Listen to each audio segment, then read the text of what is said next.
Oke, bertemu lagi bersama saya Hendara di channel saya Hendara. Kali ini saya nggak akan bahas komik, karena kali ini saya akan mereview sebuah action figure yang baru aja saya beli beberapa hari yang lalu. Dan action figure ini adalah SHF Shinkocho Ozu. Jadi lama nggak belanja mainan nih. Kali ini item terhot dari Kamen Rider telah mendarat tiba di tangan saya. Langsung aja saya buka boxnya yang selalu indah senantiasa. Dengan cover bergambar wajah Kamen Rider yang secara hampir close up gitu.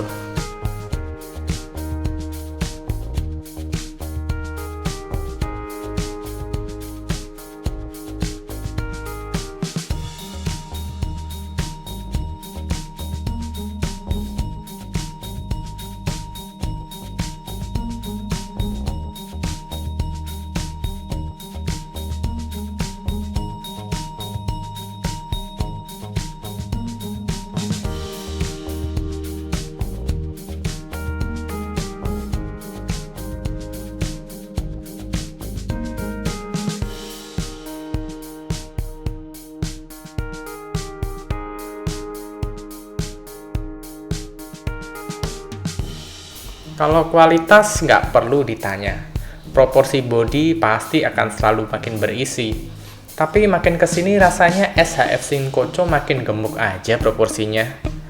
Dan saya nggak bilang kalau saya nggak suka sih, karena memang aslinya juga berisi menurut saya. Dan ini malah makin akurat ya. Dan proporsi os ini cukup mirip suit aktornya. Bahkan jika dijajarin SHF double W Shinkocho Seiho, bisa kita kelihatan bahwa SHF-W ini bahkan lebih kurus dan bahkan lagi lebih pendek loh. Aneh kan? Kayaknya terjadi pembengkakan size nih dari seri Shinkocho, dan itu semua kayaknya udah dimulai dari dulu ya. Kalau kita ingat SHF Kabuto, lalu lanjut ke SHF Decade, sekarang ke SHF Kiva dan OS, ini terasa SHF-nya makin besar, makin tinggi, makin gemuk. Aneh. Sebelum dibuka, terdengar kabar kalau SHF ini finishingnya kurang rapi ya. Berita itu didapat dari postingan SHF Hong Kong yang bisa dibilang rilis pertama kali setelah Jepang sebagai tuan rumahnya.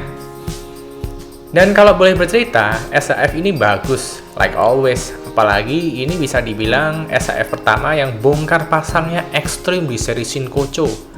Gimana gak ekstrim? Orang bisa diganti partnya di kaki, kepala, sama dada. Dan kepalanya itu sampai ke leher loh, sampai ke bagian rada pundak loh. Ekstrim banget kan? Dan kaki, dan beneran dicopot secopot-copotnya, bukan hanya sekedar armor. Lalu koin tato bannya ini juga terpisah guys. Jadi kalian mesti meretelin satu persatu kayak part di Sodo. Lalu bagian pedang juga bisa diganti untuk yang kosong sama yang berisi koin. Bahkan disediain kayak pencutik kecil buat masang dan ngambil medal di sabuknya. Part tangannya juga bisa diganti kalau ingin mode claw, kayak Wolverine gitu. Tapi digantinya sampai bukan hanya tangan ya, tapi sampai ke siku ya. Tapi sayangnya saya nggak bakal nyopot-nyopot part SHF ini, kecuali optional part hand aja. Soalnya saya takut kalau sering dicopot bisa jadi loose atau catnya damage lah minimal. Atau partnya ada yang hilang seperti medal contohnya yang kecil-kecil itu. Ketakutan itu bikin saya jadi worry kalau gunain full fitur SHF OS secara lengkap. Alhasil kayaknya saya gak bakal ganti part ke depannya. Jadi ya udah biarin part-part itu tertidur di dalam blisternya aja. Oke, balik lagi ke SHF ini. Kepalanya oke. Cat merahnya cakep banget, glossy dan legam. Moldingannya pun lebih bagus daripada RMC. Ya, hampir sama lah. RMC kan juga sudah bagus ya. Dan akhirnya saya menemukan bagian yang paling saya khawatirkan. Cat yang tidak rapi. Tapi kasusnya ini hanya terjadi pada bagian pada tangan, khususnya warna kuning ya. Terasa gak rapi aja catnya. Kayak beda-beda kuningnya. Lalu ada titik-titik kuning yang keluar dari lintasan. Ya, tapi no problem lah. Di dunia figur, saya belajar kalau nggak ada yang sempurna. Bahkan keinginan mendapatkan figur perfect pada akhirnya hanya menyiksa batin saya. Ya oke lah, masih bisa ditolerir minus-minus yang seperti ini. Tapi ada yang parah nih di bagian holdernya.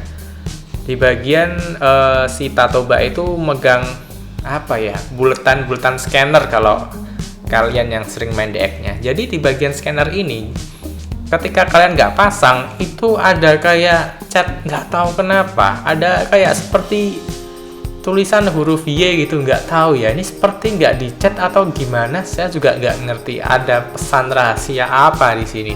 Dan ini terjadi sampai Hong Kong kayaknya, dan kayaknya semua SHF-OS juga mengalami hal seperti ini. Apakah ini cacat atau gimana? Saya juga kurang ngerti deh.